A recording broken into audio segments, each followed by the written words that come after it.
Cabral Files na lang. Yung Cabral Files. Ano ba laman yan? Kung talagang tunay kang presidente, kung talagang nasa puso mo ang pagiging commander-in-chief at chief executive ng bansa, dapat pinakuha mo yung Cabral Files yan.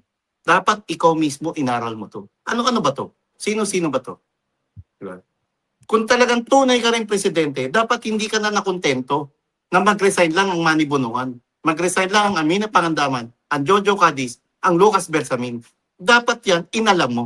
Ano ba ang basehan at bakit nasabi ito ng Saldico? Ano ang punot dulo nito? At kung may basehan, dapat makasuhan to mga to.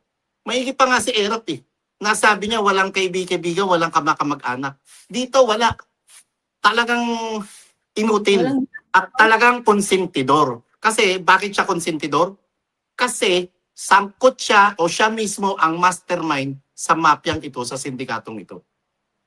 Siyang leader, di ba? Siya yung...